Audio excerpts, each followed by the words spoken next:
Olá, sejam bem-vindos ao Em Discussão, programa de entrevistas da TV Alep.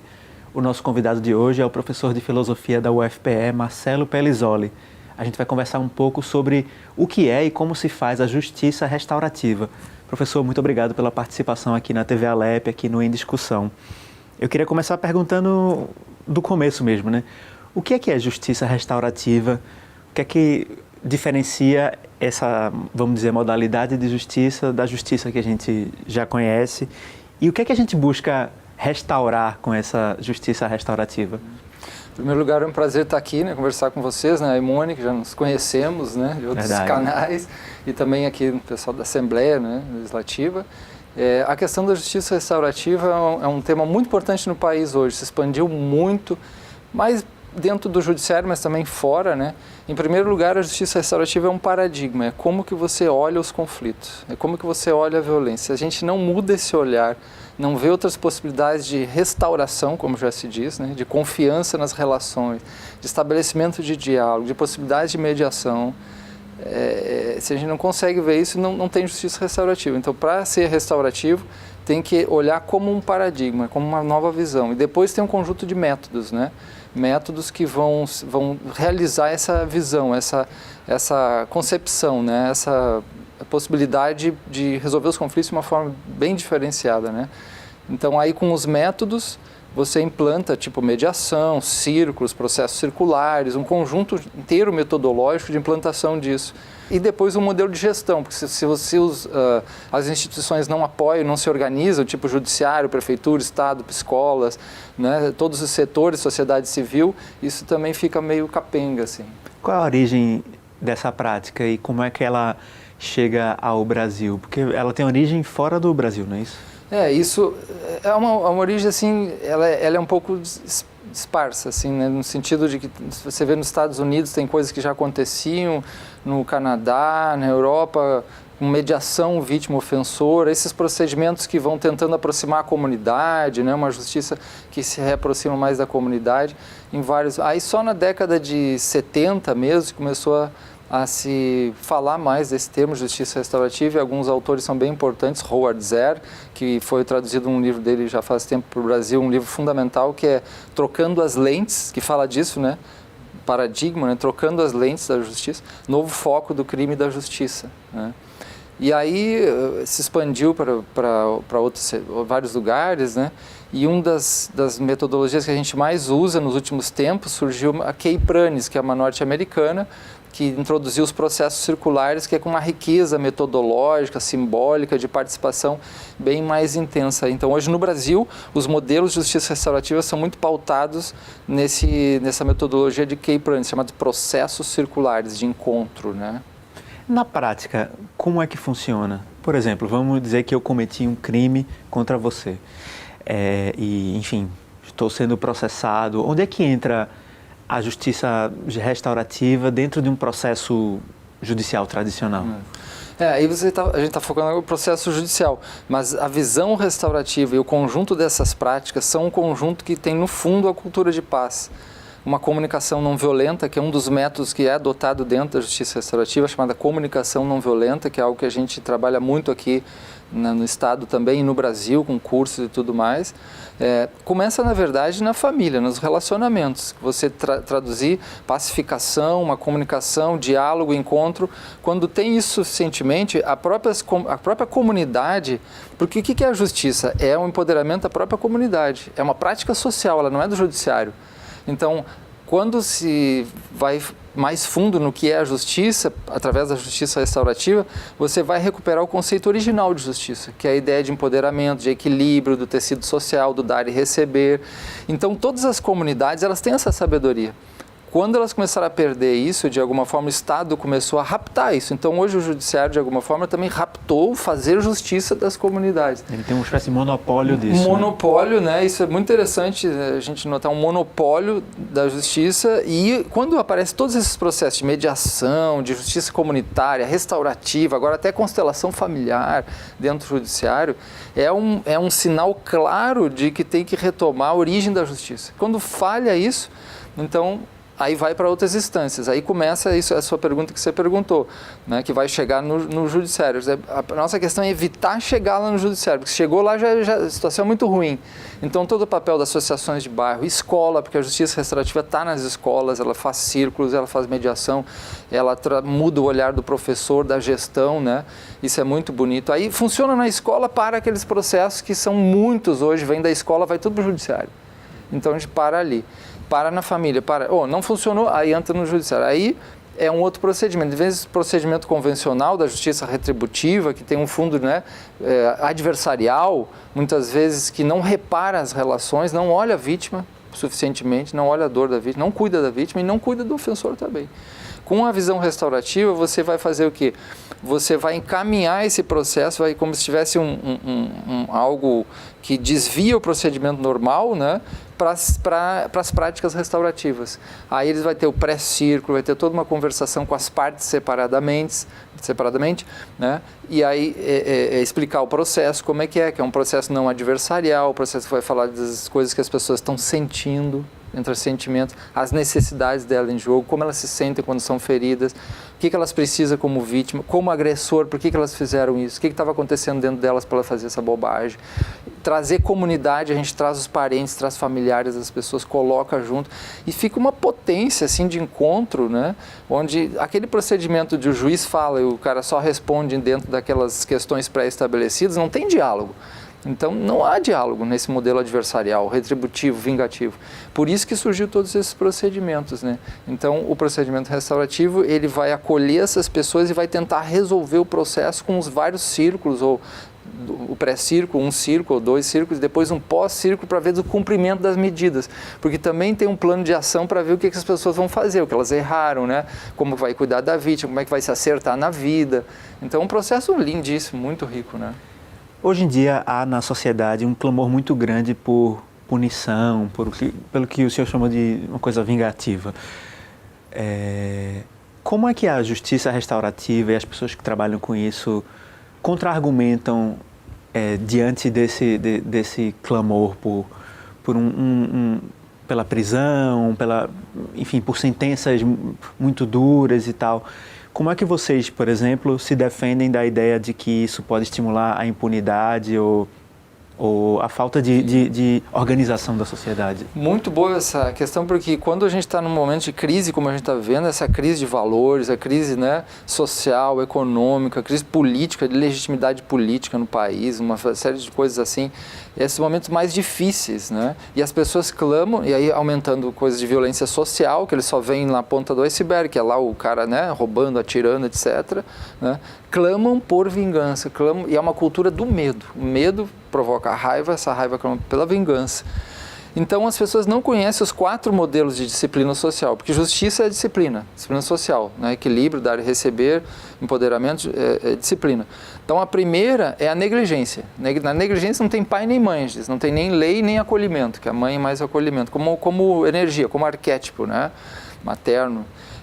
Negligência. O outro depois da negligência, você tem e aí a impunidade, né? Não, o que vai acontecer se a gente não punir, tem impunidade ou tem negligência. O outro, a disciplina, é a punição. Então, o que as pessoas mais clamam é por punição, né? Mas tem uma quarta que as pessoas esqueceram, que a gente sempre soube e sabe, faz isso nas famílias e faz em todo lugar, mas eles esquecem, que é chamada restaurativa, onde você chama as pessoas e começa a ver o que está acontecendo nesse ambiente, o que elas estão passando, por que elas erraram, chama outras pessoas para puxar mais essas responsabilidades, o cuidado, né, entre elas, cuidar da vítima, cuidar do ofensor, cuidar da violência estrutural que gera essas pontas do iceberg. Essa disciplina restaurativa não opera por impingir dor, porque punição é pena é impingir dor em alguém. Então veja qualquer um. Você, né, quando erra, a melhor forma de você mudar é você ser batido, é encarcerado, é torturado. Qual é a forma? Ou de você ser chamado responsabilidade, né? Ser apoiado no que você está sofrendo e pedir a obrigação de mudanças e entrar num plano de ação, de obrigação de mudar e reparar o que você fez. É o que todo mundo quer, né? Então, quando vai para a prisão, aí é uma catástrofe. Eu trabalhei 1 ano e meio, mais de 1 ano e meio no Aníbal Bruno, semanalmente, fazendo processos circulares, justiça restaurativa, meditação, porque o sofrimento mental é muito grande lá, e até constelação familiar. Então, a gente vê que é um estrago imenso o presídio no país. É uma loucura botar alguém num presídio dessa forma. É uma loucura total, porque isso só piora a situação. Não tem uma disciplina, não tem nenhuma disciplina, nem disciplina nenhuma. Tem uma coisa descabível, assim, totalmente desumana, que piora a situação, produz monstruosidades e tal. Então, a visão restaurativa, ela tem que ter responsabilidade, assim, pai, ordem, lei, é pai. E é mãe do acolhimento, o que está acontecendo, o que está sentindo, o que precisa. Então, esses 2 elementos. Entendi. Deve ser difícil trabalhar com isso no contexto atual em que se clama justamente pelo contrário disso. Mas a gente volta a falar sobre justiça restaurativa e sobre a experiência lá na UFPE no próximo bloco. A discussão vai para o nosso intervalo, daqui a pouco a gente volta com o professor Marcelo Pellizzoli.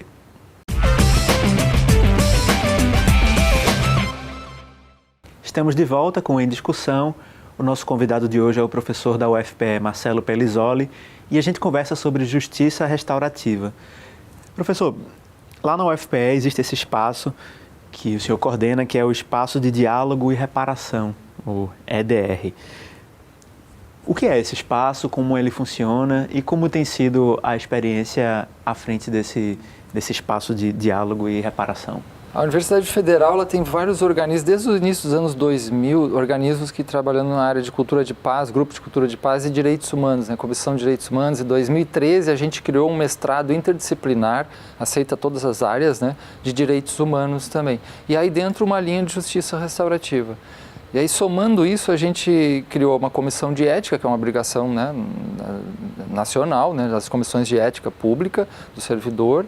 A ouvidoria, criada um pouquinho em 2012, né, um órgão muito importante também, que trabalha em parceria com a gente. Aí a gente pensou assim, já que existe no modelo do judiciário, né, esse procedimento restaurativo ao lado do modelo convencional, vamos criar isso a mesma coisa. Então a gente criou o EDR, Espaço de Diálogo, Reparação ou Restauração, para tratar de uma forma não tão administrativa apenas, fria, legalista, né? Mas tratar de uma forma de trazer as pessoas para resolver o conflito na proximidade, né? Que tipo de conflito um espaço dentro da universidade abarca? São conflitos entre estudantes, professores e estudantes, técnicos e professores, como é? É basicamente os mesmos conflitos que aparecem assim em qualquer organização, né? Você vai ver, tem as mesmas dimensões, as pessoas querem se sentir pertencente, quando não se sente pertencente, processo de questão de exclusão, quando um exclui o outro, começa a ver conflitos e perseguições, né? Um está achando que está dando muito, fazendo muito, o outro fazendo pouco, começa a competir em termos dos trabalhos. Aí você tem muita coisa entre professor e aluno, entre próprios alunos, né? E também até servidores também, é bem como uma organização. E aí a gente criou essa ideia de trazer as pessoas para uma escuta empática, esse é o primeiro trabalho, as pessoas têm que ter um espaço de escuta, né? Até para poder falar, colocar para fora mesmo. Até né? porque as crises existenciais são enormes, né, entre as pessoas, todos os lugares, né? Então, a escuta empática e o outro são os processos circulares, que a gente conversa com as partes em conflito e depois faz o círculo, onde tem lá os apoiadores elas, 2 mediadores, a gente não chama de mediador, chama de facilitador, porque não é igual a mediação, forma um pequeno grupo, uma pequena comunidade e vai começar a conversar sobre o que cada um está sentindo, o seu ambiente de trabalho, para depois de 1 hora e pouco falar sobre o conflito, né? Tem toda uma construção de relacionamentos, de se ver como ser humano, para depois falar do conflito e resolver. E o trabalho atual agora é de constelações familiares, que é a questão, né, da crise existencial entre as pessoas aumentando. A gente também introduziu esse trabalho de constelações familiares. Aí 2014, e foi o ano que a gente criou a rede aqui de Pernambuco, a Rede de Justiça Restaurativa. A gente chamou o judiciário, né, juiz Hélio Braz, depois vieram outros, Silvia Amorim, onde a gente implantou o projeto piloto na Vara da Infância e Juventude, com o apoio do desembargador Luiz Carlos, né, com o apoio do juiz Paulo Brandão também. Então a gente implantou em 2015. Em 2014 criamos a rede a partir do EDR, do FPE, com o judiciário, com o FUNASE também, com as escolas, e hoje essa rede tem assim, milhares de pessoas participando. A FUNASE já está fazendo também processos circulares com os meninos, entre os próprios técnicos, porque sempre começa com os próprios profissionais. Nunca vou atuar direto, né, no cliente ou na pessoa. Eu tenho que experimentar a prática, me empoderar e ver que isso é importante para usar nas pessoas. Aí hoje tem nas escolas, né, algumas escolas já estão usando esses procedimentos, né, em Olinda, a professora Eliette e outras, né, no judiciário, no juizado do torcedor, na vara de execuções penais, né, na VEPA, tem círculos com, com sentenciados e tal, cumpridores de medida, né, então isso é bem legal também na vara de, não, e na UFPE e no presídio também. É possível replicar esse modelo e usar essas técnicas da justiça restaurativa, por exemplo, em grandes empresas, ou a gente fala um pouco de associações de bairro, igrejas, clubes, sindicatos, isso pode ser replicado em outros tipos de instituições? Pode, porque os processos circulares, eles foram criados assim, se perde de vista do tempo. As comunidades muito tradicionais, muito antigas, que usavam objeto de fala, que usavam certos símbolos, né? E é uma coisa muito bonita que cria transparência no grupo, né? De diálogo e de o que as pessoas estão sentindo, precisando. Então você pode usar em qualquer lugar. Os círculos não são só de conflito, de resolver conflitos, né, judicial. Ele, por exemplo, círculo de celebração, de mapeamento de convivência. Se a convivência aqui está melhor, está pior, ou como pode melhorar. De tomada de decisões importantes, né? Na justiça mesmo, de sentenciamento, né? De integração, a pessoa sai de um ambiente de encarceramento ou qualquer outra coisa, volta para a comunidade, um círculo de reintegração, muitas possibilidades. Agora, para a empresa, eu recomendo muito, que a gente faz muito isso, é a CNV, que é maravilhosa, a comunicação não violenta, um método construtivo de mapear a comunicação entre as pessoas e melhorar, assim, radicalmente. Comunicação não violenta, a CNV é a grande coisa para a área organizacional, na minha avaliação, né? Existem estudos sobre os resultados da prática da justiça restaurativa nos diversos campos em que ela é aplicada, e o que é que eles dizem? Como é que a academia, o judiciário, os sociólogos, os filósofos, como o senhor, tem avaliado os resultados da aplicação dessas técnicas? Como é relativamente novo a implantação no país, na verdade o projeto piloto, que apoiado pelo Ministério da Justiça na época, em 2005, né, que foi em São Paulo, Rio de Janeiro, Porto Alegre e Brasília, aí de lá que começou a deslanchar. Então agora se espalhou assim, muito para o judiciário, para as escolas também brasileiras, e as pesquisas são muito recentes. Assim. Nosso mestrado mesmo já teve, né, uns 6 ou 7 defesas já de mestrado na área restaurativa, mas medindo resultados é a pesquisa mais difícil, né, de fazer um acompanhamento, mas teve, né, uma que outra que foi bem interessante, assim, onde isso é implantado, o grau de satisfação dos usuários, né, ele é muito alto, né, ou, por exemplo, em Porto Alegre, a gente teve as primeiras pesquisas, o grau de satisfação, porque o grau de satisfação do usuário com a justiça é péssimo, assim, é 12%, 15%, mesmo a pessoa que ganha algum processo, às vezes não fica totalmente, né, é um processo muito frio, muito, né, precisa... Por isso que surgiu tudo isso. Então, quando tem essas dimensões de mediação, já aumenta a satisfação. E justiça restaurativa, ou até constelações familiares, também aí vai a 85%, 90%, chega a 95% de satisfação. Mas são poucas ainda, tem que pesquisar muito mais ainda. A gente sabe mais pelo boca a boca e pela expansão enorme que isso tomou no país. Assim, o livro tem um pouco dos resultados dessa prática e da explicação disso também? Um pouco tem, porque esse livro, ele tem gente do Brasil inteiro que escreve aqui, eu organizei, escrevi também, né? E tem a experiência de Pernambuco, o relato de como é que iniciou a partir do EDR, da vara da infância, e ele fala algumas coisas de resultados. A gente tem muita coisa subjetiva de resultados, você vê ali e não até tem os registros, mas não como pesquisa acadêmica, que torna mais sério, então isso a gente tem que fazer muito, assim. Mas os resultados do boca a boca são imensos, por isso que cresceu e virou uma meta do CNJ, né? A meta 8 do CNJ, 2016, e uma resolução 225 também, do ano passado, com pedido de implantação em todos os tribunais das práticas restaurativas, devido à importância imensa que é a justiça restaurativa, né? Já que está na meta do CNJ, a minha pergunta de alguma forma já está resolvida, mas eu queria colocá-la para o senhor. Se é possível expandir a prática da justiça restaurativa, enfim, em todo esse país, né, assim, nas diversas instituições que estão com essa missão, à frente dessa missão, é possível expandir, e como é que isso pode ser feito? Essa expansão é a preocupação maior nossa, até como educadores, assim, é que chegue da comunidade para cima também, não só do judiciário, né? Porque, ou seja, só alguém impondo, não é isso? E porque, claro, vai ser até um reaprendizado das pessoas, porque às vezes elas chegam na justiça e não sabem que existe uma forma mais concreta, mais de proximidade, mais efetiva de ver todo como foi construído um problema e tentar desarmar isso, e conversar muito sobre isso e curar isso. Então as pessoas, muitas que passaram o processo circular, disseram assim, não sabia que tinha isso e nem confiava mais, porque justiça é punição, ou impunição, se eu não ganho, né? É um direito de um contra o outro, né? Então, adversarial. É binário, né? Assim. Então é uma coisa fria e meio calculista, assim, né?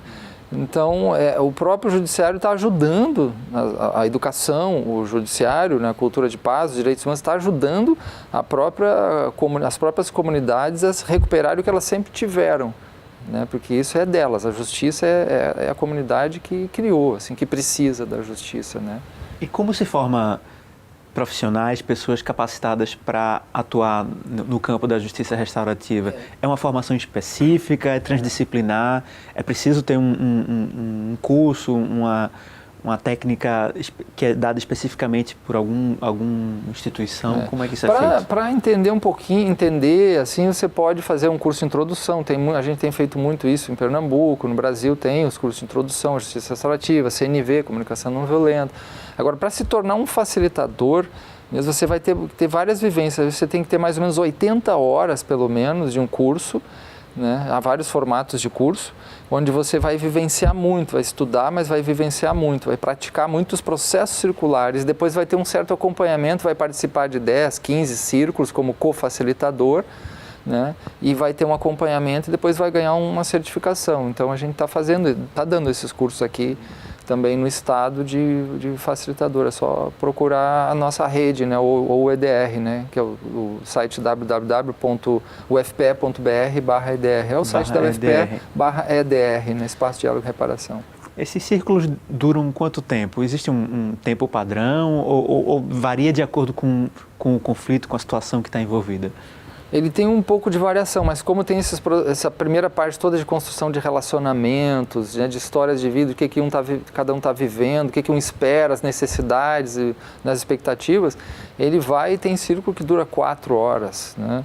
Mas ele vai numa média de, pelo menos, tem que reservar 2 a 3 horas no mínimo, né?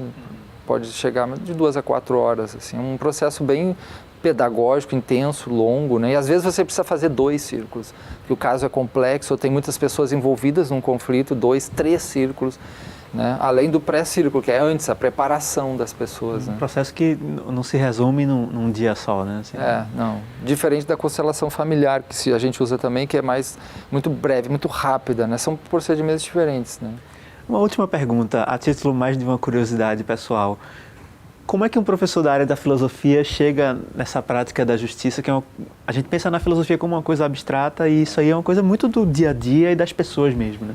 Porque quando a filosofia, quando nasceu desde a Grécia, era uma coisa extremamente voltada para a vida social, era política, polis, né, cidade, né?